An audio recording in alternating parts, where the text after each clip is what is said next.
Wuthering Waves is one of my favorite gacha games in recent times.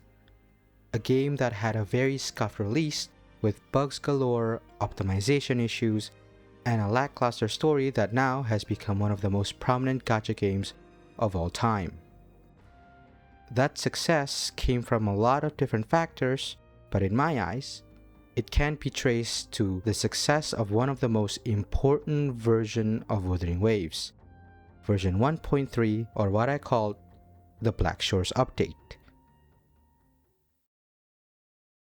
We'll talk about the Black Shores update in this video, but first let me fill you in on the state of Wuthering Waves prior to 1.3. After the not so well received release of Wuthering Waves 1.0, with its mountains of issues, Wuthering Waves' reputation had shattered before it even started. It received a 3.8 stars on Google Play Store, and lots of videos are talking about its disastrous release. Thankfully, the rating was stabilized with the release of version 1.1, the Mount Firmament update. It shows players that Wuthering Waves can make a beautiful world like Mount Firmament, and also it was released alongside two beautiful characters that were Jinshi and Shangli. It receives 4.2 stars on Google Play Store, and it fixes a lot of issues while also improving its story and showing players what Wuthering Waves could have been. After 1.1 comes 1.2, the Moon Chasing Festival update.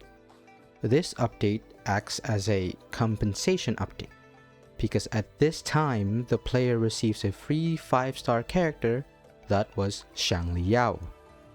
In my opinion, 1.2 is super underrated, and I feel like people don't know this update. Well, that is because the main quest in this update was never put back in the game after it changed version. The only way to experience it currently is by watching a video on YouTube. It's about 2.5 hours long, so go watch it if you want. At this point, Wuthering Waves is at its most stable moment. How I see it, it's kinda like Kuro Games after doing something bad apologizes with the 1.1 update, and then gives the player an apology gift that was 1.2. At this time, Wuthering Waves feels like a blank slate, with no sins weighing on its shoulder. They've hit bottom, and now they're getting back up on their feet again. Now we've arrived at what I view as the most important version of Wuthering Waves, the Black Shores update, or version 1.3. My initial reaction to the reveal of this version was, it looked okay. With new characters and new sub-region, I didn't have too big of an expectation because at this time, I viewed Wuthering Waves as just a generic gacha game. Oh, how surprised I was when I played this version. First, there was the beautiful region that was the Black Shores. I'm always a sucker for coastal designs. Honestly, the first time I saw this region, it reminded me of Watatsumi Island from Genshin Impact. To this day, it is still one of my favorite gacha game environments. If I could describe the Black Shores region, it would be ethereal. The use of luminous colors for the seas and the skies, the serene feel of the soundtrack emphasizes the atmosphere of the region, and the environment that combines both nature and advanced technology makes a beautiful harmony of contrast. Another major factor is the character that came out alongside this update. Yes, I'm talking about the most gorgeous character and Rover's canon wife, the Shorekeeper. The guardian of the Black Shores and your loving AI wife. The Shorekeeper is a lot of Wuthering Waves players' favorite waifu. Lots of players say that the 3D model is better than 2D, which is very rare for a gacha game. With her gorgeous design and her gentle and loving character, I can't help but to fall for her. And after playing the story quest to see her character in action, her motivation, and her being voiced by the voice actress perfectly, I can't help but to fall for her even more. Another part was the storytelling. Wuthering Waves was trying out ways to tell their stories, and I think it succeeded with 1.3. Wuthering Waves tried to focus on the player's immersion by implementing more cinematic scenes, not only on its cutscenes but also on its regular dialogue scenes. Not only that, they also fixed their voice acting, which was a lot of players, specifically the global side, complaints.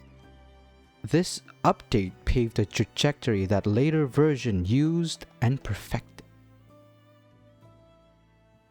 One aspect of Wuthering Waves that truly deserves praise is that Wuthering Waves loves to try something new.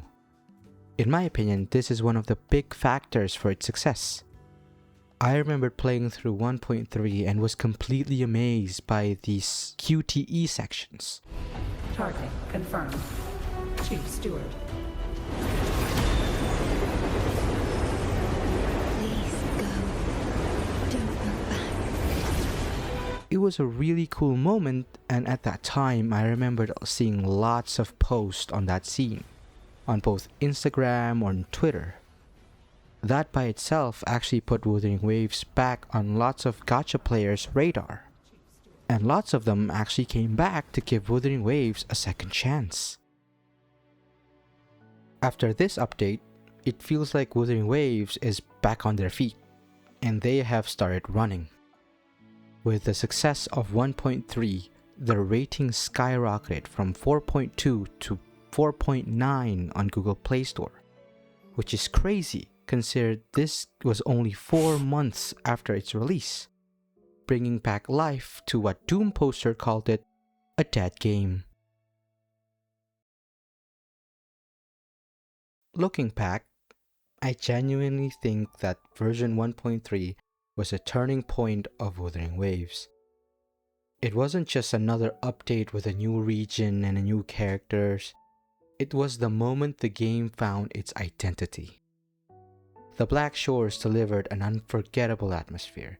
The shorekeeper became my favorite girl, the storytelling became more cinematic and emotionally engaging, and Kuro Games showed that they weren't afraid to experiment with new gameplay ideas.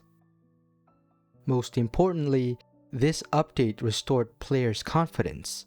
It proved that Wuthering Waves wasn't just another generic gacha game. It was a game with its own vision, one that listened to feedback and continuously improved. That's why so many players gave it a second chance. And for many of us, that second chance was all it needed. When people ask me why I still play Wuthering Waves today, the answer always comes back to the Black Shores.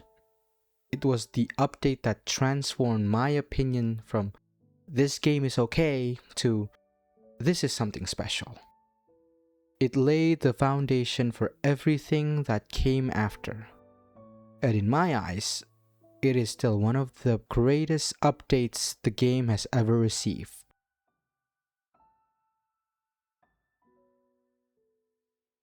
There was a quote Shorekeeper said that will live rent-free in my head, and that was, No matter where you go, even to the ends of the earth, the Black Shores will always be your harbor.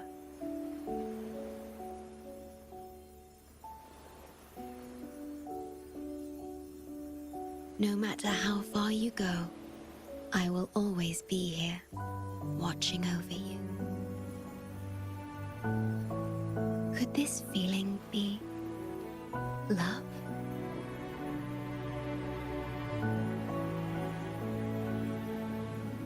Goodbye.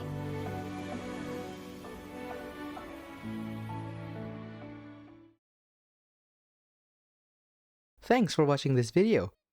This is my first time doing this kind of essay style video, so if you liked it, click the like button, subscribe, or give me feedback on what I should have done better, or whatever you want to do. Oh, and play the game. This is not a sponsored video by any means, although if Kuro wants to, they can.